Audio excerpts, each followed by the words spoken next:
மற்றொரு அண்மை செய்தி. தமிழக பொறுப்பு ஆளுநர் ராஜேந்திர விஸ்வநாத் அர்லேக்கரை மீண்டும் சந்திக்க புறப்பட்டிருக்கிறார் தாவேகா தலைவர் விஜய். அண்மை செய்தியாக நாம் பார்த்துக் கொண்டிருக்கிறோம். தாவேகா தலைவர் விஜய் தமிழக பொறுப்பு ஆளுநர் ராஜேந்திர விஸ்வநாத் அர்லேக்கரை சந்திப்பதற்காக மீண்டும் புறப்பட்டு சென்றிருக்கிறார். தமிழக பொறுப்பு ஆளுநர் ராஜேந்திர விஸ்வநாத் அர்லேக்கரை மீண்டும் சந்திப்பதற்காக தாவேகா தலைவர் விஜய் புறப்பட்டு சென்றிருக்கிறார். அண்மை செய்தியாக நாம் பார்த்து வருகிறோம். தொடர்பான கூடுதல் விவரங்களுடன் நம்முடன் இணைகிறார் செய்தியாளர் ஜெயலானி. வணக்கம் ஜெயலானி, இது தொடர்பான விரிவான தகவல். வணக்கம் சிக்கந்தர். தமிழக வெற்றி கழகத்தின் தலைவர் விஜய் தற்போது தனது நீலாங்கரை இல்லத்தில் இருந்து புறப்பட்டிருக்கிறார். குறிப்பாக தமிழக வெற்றி கழகத்தின் தலைவர் விஜயில் ஆட்சி பொறுப்பில் அமர்வாரா இல்லையா என்பதுதான் தற்போது தமிழகத்தில் நிலவக்கூடிய பெரும் அரசியல் சூழலாக இருந்து வருகிறது. ஏனென்றால் தமிழகத்தில் முன்பெப்போதும் இல்லாத வகையிலாக தமிழக வெற்றி கழகத்தினுடைய வெற்றி பார்க்கப்பட்டு வருகிறது. ஏனென்றால் போட்டியிட்ட முதல் தேர்தலிலேயே 233 தொகுதிகளில் போட்டியிட்டு 108 இடங்கள்ல தமிழக வெற்றி கழகம் வெற்றி பெற்றிருக்கிறது. இந்த நிலையில் மற்ற கட்சிகளை விட அதிக பெரும்பான்மையுடன் வெற்றி பெற்று தனி பெரும்பான்மையுடன் வெற்றி பெற்றிருப்பதன் காரணமாக ஆளுநரை சந்தித்து தனக்கு ஆட்சி அமைக்க உரிமை வழங்க வேண்டும் என்பதாக உரிமை கோரியிருந்தார். கடிதம் மூலமாக 2 முறை கோரிக்கை வைத்திருந்த நிலையில் நேற்றைய தினம் ஆளுநரை நேரில் சந்தித்து தனக்கு பெரும்பான்மை இருக்கிறது, தனக்கு காங்கிரஸ் கட்சியுடன் ஆதரவு இருக்கிறது, ஒட்டுமொத்தமாக 112 எம்எல்ஏக்கள் தற்போது தங்களுக்கு ஆதரவில் இருக்கிறார்கள், எனவே தங்களுக்கு ஆட்சி அமைக்க உரிமை வழங்க வேண்டும் என்பதாக தெரிவித்து நேற்று ஆளுநரை சந்தித்து கோரிக்கை வைத்திருந்தார். இந்த சூழலில் நாம் தொடர்ச்சியாக தமிழக ஆளுநரை சந்தித்து கோரிக்கை வைத்திருந்த நிலையில் ஆளுநர் தரப்பில் எந்த ஒரு அழைப்பும் விடுக்கப்படவில்லை தமிழக வெற்றி கழகத்தின் தலைவர் விஜய்க்கு. இந்த நிலையில் நேற்று இரவு முதலாகவே தமிழக வெற்றி கழக தலைவர் விஜய்க்கு வழங்கப்பட்டிருந்த அந்த கான்வாய் பாதுகாப்பு என்பது முழுவதுமாகவே அகற்றப்பட்டு விட்டது. இந்த நிலையில் தான் தற்போது தமிழக வெற்றி கழகத்தின் தலைவர் விஜய் தற்போது 2வது முறையாக ஆளுநரை சந்திக்க திட்டமிட்டிருப்பதாகவும் அதற்காக 11 மணி அளவில் நேரம் பெற்றிருப்பதாகவும் அதற்காக தனது நீலாங்கரை இல்லத்தில் இருந்து புறப்பட்டிருக்கிறார் தமிழக வெற்றி கழக தலைவர் விஜய். குறிப்பாக தமிழக வெற்றி கழகம் ஆட்சி அமைக்க வேண்டும் என்றால் 118 எம்எல்ஏக்களுடைய ஆதரவு என்பது தேவை. ஆனால் தமிழக வெற்றி கழகத்திற்கு தற்போது இருப்பது 112 எம்எல்ஏக்களுடைய ஆதரவு மட்டுமே இருக்கிறது. இடதுசாரி கட்சிகளிடம் தங்களுக்கு ஆதரவு வழங்க வேண்டும் என்பதாக தமிழக வெற்றி கழகம் சார்பில் கோரிக்கையாக கடிதம் என்பது வழங்கப்பட்டிருக்கிறது. அது தொடர்பாக நாளைய தினம் இடதுசாரி கட்சிகள், விடுதலை சிறுத்தை கட்சிகள் உயர்மட்ட குழு கூட்டி அதுக்கு பிறகாக அவரது கட்சி உயர் பொறுப்பாளர்களிடம் ஆலோசனை மேற்கொண்டதற்கு பிறகாக உரிய பதில் அளிப்பதாக தெரிவித்திருந்தார்கள். இதன் காரணமாக முறையான பெரும்பான்மையை ஆளுநரிடம் நிரூபிக்க முடியாத காரணத்தினால் இன்று விஜய் திட்டமிட்டிருந்தபடி பதவியேற்பு விழா நடத்த முடியாத சூழல் என்பது நிலவியது. இது தமிழக அரசியல் வட்டாரத்தில் மிகவும் முக்கியத்துவம் வாய்ந்ததாக பார்க்கப்பட்டது. விஜய் இன்று திட்டமிட்டபடி அவர் ஒரு புறத்தில் பதவியேற்கவில்லை. இந்த நிலையில் விஜய்க்கு வழங்கப்பட்டிருந்த முழு பாதுகாப்புமே அகற்றப்பட்டு விட்டது. இந்த நிலையில் விஜய் ரசிகர்கள் மற்றும் விஜய் தமிழக வெற்றி கழகத்தின் தொண்டர்கள் மத்தியில் பெருத்த எதிர்பார்ப்பு என்பது எழுந்திருக்கிறது. அதாவது தமிழகத்தில் தமிழக வெற்றி கழகத்தின் தலைவர் விஜய் முதல்வராக பதவி ஏற்பாரா இல்லையா என்பது தொடர்பான குழப்பம் என்பது தமிழக மக்கள் மத்தியிலும் தமிழக வெற்றி கழக தொண்டர்கள் மத்தியிலும் நீடித்து வருகிறது. இந்த நிலையில் 2வது முறையாக ஆளுநரை சந்திப்பதற்காக நேரம் கேட்டு தற்போது தனது நீலாங்கரை இல்லத்தில் இருந்து தமிழக வெற்றி கழகத்தின் தலைவர் விஜய் புறப்பட்டிருக்கிறார். தற்போது நீலாங்கரை ஈசிஆர் சாலை வழியாக ஆளுநர் மாளிகை நோக்கி சென்று கொண்டிருக்கிறார். சிக்கந்தர். ஜெயலானி, தற்போது விஜய்க்கு வழங்கப்பட்டிருந்த அந்த கான்வாயும் அவருடைய வீடு அலுவலகங்களுக்கு வழங்கப்பட்டிருந்த பாதுகாப்பும் விலக்கிக் கொள்ளப்பட்டிருக்கிறது. இதன் பின்னணி என்ன? இந்த பாதுகாப்பு ஏற்பாடுகள் விலக்கிக் கொள்ளப்பட்டதற்கு தாவேகா தரப்பில் உள்ள ரியாக்ஷன் என்ன? அது குறித்த தகவல் இருக்கிறதா? நிச்சயமாக சிக்கந்தர். அதாவது தமிழக வெற்றி கழகத்தின் சார்பில் அக்கட்சியின் முக்கிய பொறுப்பில் இருக்கக்கூடிய நிர்மல் குமார் சற்று நேரத்திற்கு முன்பாக இந்த பாதுகாப்பு குறித்து விளக்கம் அளித்திருக்கிறார். அதில் மிக முக்கியமான ஒன்று என்பது தமிழக வெற்றி கழக தலைவர் விஜய் தான் தங்களுக்கு பாதுகாப்பு தற்போதைக்கு தேவையில்லை என்பதாக அறிவுறுத்தி இருப்பதாகவும் பதவியேற்றதற்கு பிறகாக தனக்கு பாதுகாப்பு வேண்டும் என்றால் விஜயை அழைப்பார் என்பதாகவும் தெரிவிக்கப்பட்டிருக்கிறது. அதன் பேரிலேயே பாதுகாப்பு நீக்கப்பட்டிருப்பதாக தமிழக வெற்றி கழகம் தரப்பில் தெரிவிக்கப்படுகிறது.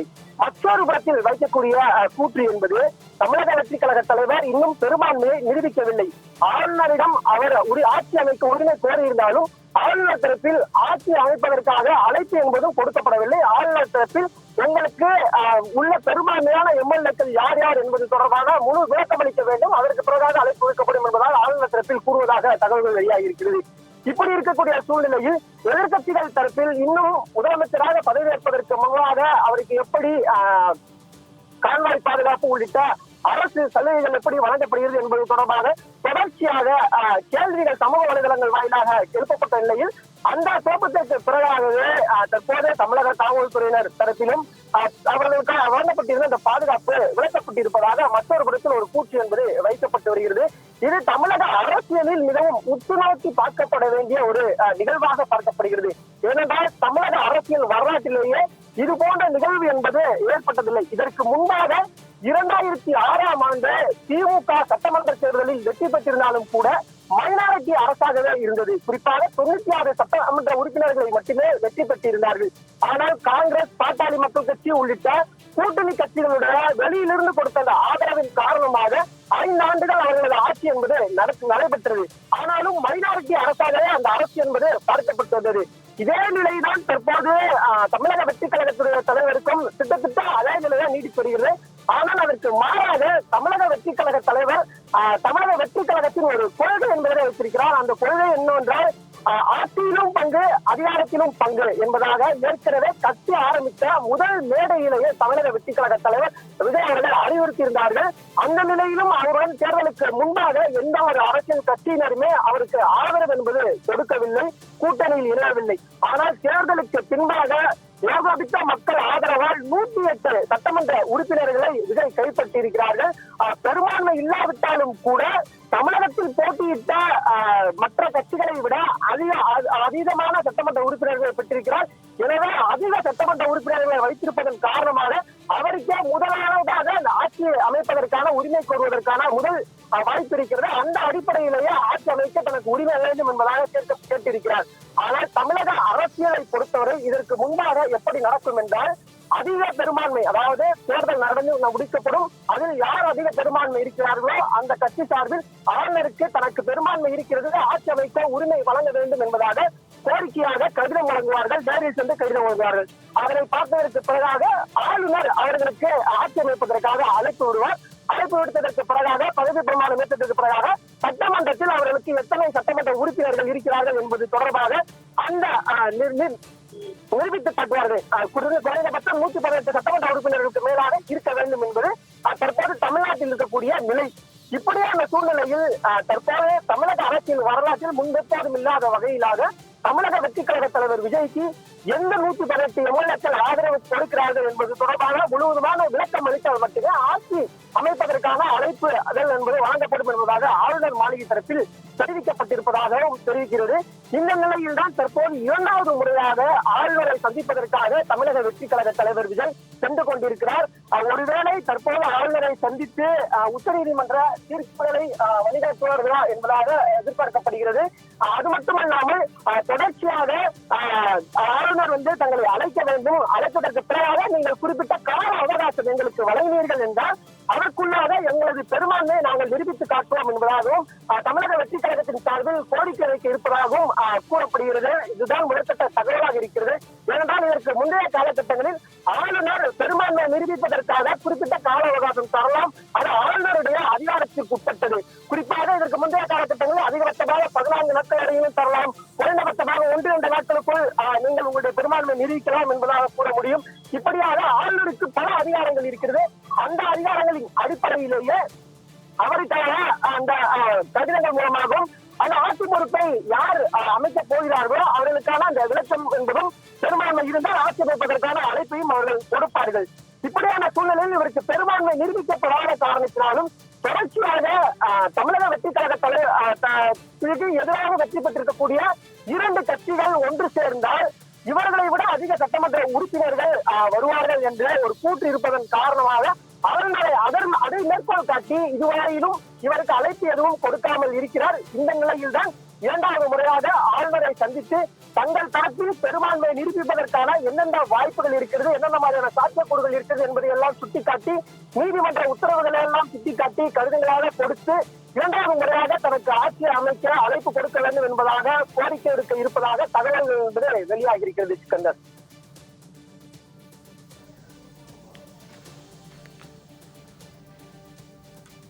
ஜெயலானி, தற்போது தமிழக அரசியலில் ஒரு திருப்பமாக காங்கிரஸ் கட்சி தாவேகா கட்சிக்கு ஆதரவு தெரிவித்தாலும் கூட இன்னும் பெரும்பான்மைக்கு 6 எம்எல்ஏக்களின் ஆதரவானது தேவைப்படுகிறது. இந்த நிலையில் பெரும்பான்மையை நிறுவுவதற்காக தாவேகா தலைவர் விஜய் யாரிடெல்லாம் எந்தெந்த கட்சியிடமெல்லாம் ஆதரவு கேட்டிருக்கிறார், அவருடைய நிலை என்ன, தற்போது அவர்களுக்கு ஆதரவு கிடைக்க வாய்ப்பு இருக்கிறதா? நிச்சயமாக, அதாவது தமிழக சட்டமன்ற தேர்தல் முடிவு வந்ததற்கு பிறகாகவே, குறிப்பாக அன்று மாலையிலிருந்து தமிழக வெற்றி கழக தலைவர் விஜய் தான் தமிழகத்தில் ஆட்சி பொறுப்பை அமர்வார் என்பதாக எதிர்பார்க்கப்பட்டது. அதன் காரணமாகவே தமிழக வெற்றி கழக தலைவர் விஜய்க்கு கான்வாய் பாதுகாப்பு என்பதெல்லாம் வழங்கப்பட்டது. 4 நாட்களாக அந்த 4 நாட்களுமே அவருக்கு கான்வாய் பாதுகாப்பு என்பது முழுவதுமாக கொடுக்கப்பட்டது. எப்படியாக அவர் திட்டமிட்டபடி தன்னை அறிவித்ததுபடி இன்றைய தினம் பதவியேற்றுக் கொள்வார் என்பதாகவே தமிழக மக்கள் மற்றும் தமிழக வெற்றி கழக தொண்டர்கள் மத்தியில் அதீத எதிர்பார்ப்பாக இருந்தது. ஏராளமான தொண்டர்கள் இன்று சென்னை மற்றும் நீலாங்கரையில் இருக்கக்கூடிய விஜய் இல்லம் முன்பாக வருகை பெற முடிந்ததையும் நம்மால் பார்க்க முடிந்தது. அதற்கான காரணம் இன்று அவர் எப்படியாவது பதவியேற்றுக் கொள்வார் என்பதாகவே எதிர்பார்க்கப்பட்டது. ஆனால் நேற்று நடந்த அரசியல் சூழல் என்பது வேறாக இருக்கிறது. காரணம், தமிழக வெற்றி கழக தலைவர் விஜய் ஆளுநரை சந்தித்ததற்கு பிறகாகவும் ஆளுநர் மாளிகையில் இருந்து அவர் ஆட்சியை அமைப்பதற்காக எந்தவித அழைப்பும் கொடுக்கப்படவில்லை. மாறாக விளக்கம் என்பதே கொடுக்கப்பட்டிருக்கிறது. முழுவதுமாக உங்களுக்கு பெரும்பான்மை நிரூபிக்க வேண்டும் என்பதாக விளக்கமே கொடுக்கப்பட்டிருக்கிறது. இந்த மாதிரியான சூழ்நிலையில் தான் ஏற்கனவே அவர் தமிழக வெற்றி கழகம் தரப்பில் தங்களது பெரும்பான்மையை நிரூபிப்பதற்காக இடதுசாரி கட்சிகளாக பார்க்கப்படக்கூடிய கம்யூனிஸ்டுகள், விடுதலை சிறுத்தை கட்சிகள் மற்றும் பல கட்சிகளுக்கு IUM உள்ளிட்ட கட்சிகளுக்கு கடிதங்கள் வாயிலாக கோரிக்கை விடுத்திருக்கிறார்கள். அதிலும் குறிப்பாக மதசார்பற்ற ஒரு ஆட்சி அமைக்க வேண்டும் என்றால் நீங்கள் எனக்கு ஆதரவு கொடுக்க வேண்டும் என்பதாக அந்த கடிதத்தில் சுட்டிக்காட்டி இருப்பதாகவும் தெரிவித்திருக்கிறார்கள். இது தொடர்பாக ஏற்கனவே கம்யூனிஸ்ட் கட்சியை சேர்ந்த மாநில நிர்வாகிகள், அதே போன்று விடுதலை சிறுத்தைகள் கட்சியை சேர்ந்த தலைவர் திருமாவளவன் உள்ளிட்டவர்களும் ஏற்கனவே தங்களுக்கு விஜய் தரப்பில் இருந்து கடிதம் வந்திருப்பது உண்மைதான். அவர்கள் எங்களிடம் ஆதரவு கேட்டிருக்கிறார்கள். இது தொடர்பாக நாங்கள் எங்களது உயர்மட்ட குழுவிடம் ஆலோசனை செய்ததற்கு பிறகாக அது தொடர்பாக அவருக்கு ஆதரவு அளிப்பதா, கூட்டாட்சியாக ஆதரவு அளிப்பதா அல்லது வெளியிலிருந்து ஆதரவு அளிப்பதா என்பது தொடர்பான முழுவதுமான நடவடிக்கை மேற்கொள்வோம் என்பதாக அவர்கள் தரப்பில் தெரிவித்திருக்கிறார்கள். இந்த நிலையில் கம்யூனிஸ்டுகள் தரப்பில் நாளைய தினம் ஆலோசனை கூட்டம் நடத்துவதற்காக திட்டமிட்டிருக்கிறார்கள். இன்றைய தினம் விடுதலை சிறுத்தை கட்சிகள் ஆலோசனை நடத்த திட்டமிட்டிருந்த நிலையில் இடதுசாரிகளுடன் சேர்ந்தே எங்களது நிலைப்பாடு இருக்கும் என்பதாக தெரிவித்து தாங்களும் தங்களது ஆலோசனை கூட்டத்தை நாளைய தினத்திற்கு மாற்றி வைத்திருக்கிறார்கள். அப்படி என்றால் நாளைய தினமே அந்த ஆலோசனை கூட்டத்திற்கு பிறகாகவே தமிழக வெற்றி கழக தலைவர் விஜய்க்கு இவர்களிடம் இருக்கக்கூடிய இடதுசாரி கட்சிகள் மற்றும் விடுதலை சிறுத்தை கட்சிகளிடம் இருக்கக்கூடிய 6 சட்டமன்ற உறுப்பினர்களுடைய ஆதரவு கிட்டுவா கிடைக்காதா என்பது தொடர்பான முழு தகவல்களும் தெரிய வரும். ஆனால் நமக்கு கிடைக்கக்கூடிய தகவல் என்பது பெரும்பாலான அளவிற்கு 50% அளவிற்கு சில தொண்டர்கள், அதாவது இடதுசாரி கட்சிகளை சேர்ந்த தொண்டர்களும் விடுதலை சிறுத்தை கட்சியை சேர்ந்த ஒரு சில முக்கிய உறுப்பினர்களுமே விஜயுடன் கூட்டணி அமைத்தால் நன்றாக இருக்கும், நமது கட்சியை அடுத்த கட்டத்திற்கு வளர்ப்பதற்கு ஒரு வாய்ப்பாக இருக்கும். ஏனென்றால் அமைச்சரவையில் இடம் கொடுப்பதாக விஜய் தரப்பில் கோரிக்கை வைப்பதாகவும், அதாவது ஒரு வாய்ப்பு வழங்குவதாகவும் தெரிவிக்கப்பட்டு வருகிறது. அப்படி என்றால் ஆட்சியிலும் பங்கு, அதிகாரத்திலும் பங்கு என்ற விடுதலை சிறுத்தைகள் கட்சியின் கொள்கையும் அதில் உடன்பட்டு போகிறது என்பதாக பார்க்கப்படுகிறது. இந்த அடிப்படையிலேயும் அதே போன்று விஜய் சார்பில் எழுதி கொடுக்கப்பட்ட அந்த கடிதத்தில், அனுப்பி வைக்கப்பட்ட அந்த கடிதத்தில் மதச்சார்பற்ற ஒரு அரசை முன்னிறுத்த வேண்டும் என்பதாக அந்த கடிதத்தில் சுட்டிக்காட்டியிருப்பதாக தெரிவிக்கப்படுகிறது. எனவே அந்த கொள்கையும் இடதுசாரி கட்சியுடன் ஒத்துப்போவதன் காரணமாக விஜயுடன் கூட்டணி வருவதற்கான அதிகப்படியான சாத்தியக்கூறுகள் இருக்கிறது. அப்படி ஒரு வேளை இடதுசாரி கட்சிகள் தமிழக வெற்றி கழகத்துடன் கூட்டணி அமைக்கவில்லை என்றாலும் கூட தமிழக வெற்றி கழகம் பிளான் பி என்று சொல்லக்கூடிய வகையில மற்றொரு திட்டத்தையும் வைத்திருக்கிறார்கள். குறிப்பாக பாட்டாளி மக்கள் கட்சி, அன்புமணி தலைமையிலான இந்த பாட்டாளி மக்கள் கட்சி 4 சட்டமன்ற தொகுதிகளில் வெற்றி பெற்றிருக்கிறார்கள். அவர்களுடன் ஆதரவு கேட்கலாம் என்பதாகவும் திட்டமிட்டிருக்கிறார்கள். ஆனால் அது தொடர்பாக தற்போது வரை எந்த ஒரு அதிகாரப்பூர்வ தகவல்களும் வெளியாகாத சூழ்நிலையில் முதற்கட்டமாக இடதுசாரி கட்சிகளிடம் அவர்களுடைய சட்டமன்ற உறுப்பினர்களின் ஆதரவை பெற்று எப்படியாவது ஆட்சி அமைத்துவிட வேண்டும் என்பதே அவர்களது எண்ணமாக இருந்து வருகிறது. அந்த அடிப்படையிலேயே தான் ஆட்சி அமைப்பதற்கான காய் நகர்த்தல்களை தமிழக வெற்றி கழக தலைவர் விஜய் மற்றும் அவரது மூத்த உறுப்பினராக பார்க்கக்கூடிய புஷி ஆனந்த், செங்கோட்டையன் உள்ளிட்டவர்கள் தொடர்ச்சியாக மேற்கொண்டு வருகிறார்கள். ஒருபுறத்தில் தமிழக வெற்றி கழக தலைவர் விஜய் 2வது முறையாக ஆளுநரை சந்தித்து தான் ஆட்சி அமைப்பதற்கான அந்த கோரிக்கையை மீண்டும் கேட்பதற்காகவும் அதற்கான வழிமுறைகள் என்னென்ன சாத்தியக்கூறுகள் இருக்கிறது என்பதை எடுத்துரைப்பதற்காகவும் சென்று கொண்டிருக்கிறார். உங்களுடைய விரிவான தகவல்களுக்கு நன்றி சேலானி.